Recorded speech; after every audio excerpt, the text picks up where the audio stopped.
Welcome back. I've made my 24 double crochets and we're going to do the last one, 25. It's going through the same loop as all the others, and here it is, the last double crochet.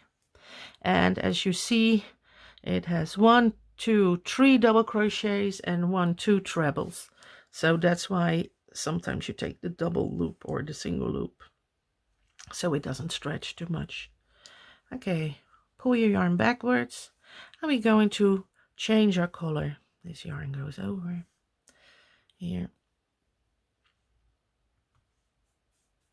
We're going to work with the darker, or not the darker yarn, but with a more darker yarn than we did. So yarn through here, second one, so I do 2 stitches to chains, and we find our first back loop, which is easy because it's a top of the treble. It's this one, and it's a simple corner. It's a single crochet, chain 1, and in the same back loop a single crochet, and then the pattern says 3 single crochets, 1, 2 and 3, and another single crochet, a normal corner, a single crochet, chain 1, single crochet, and then the pattern says 4 single crochets, 1, 2, not too tight, 3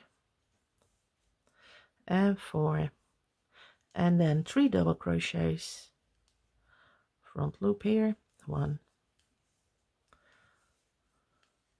2 and 3, and then we go on with 7 single crochets, 1, 2, 3, 4,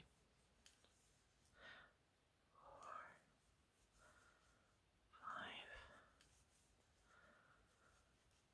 6, 7, then 3 double crochets.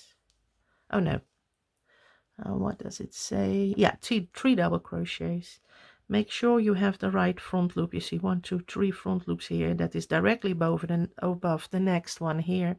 So we're going to make 3 double crochets. See, I automatically support this stitch so you don't pull it too much, so you don't get those horrible gaps. Just try to control your tension.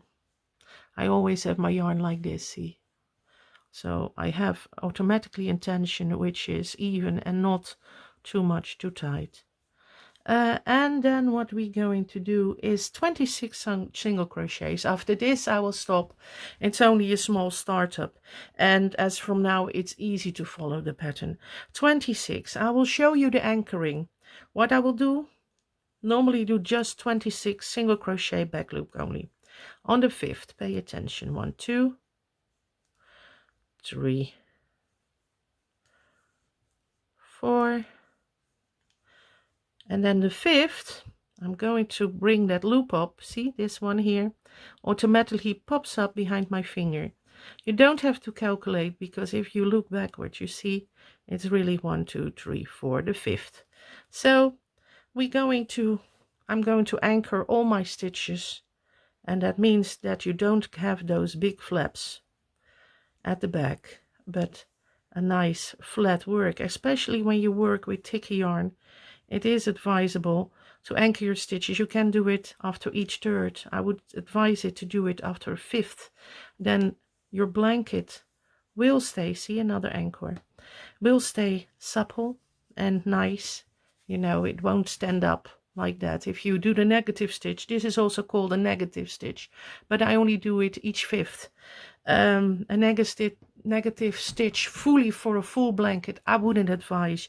Your blanket gets so thick and tough, and now it stays supple and usable. Otherwise it doesn't get any air, you know, it almost suffocates your work. It's nice when you make a pot holder.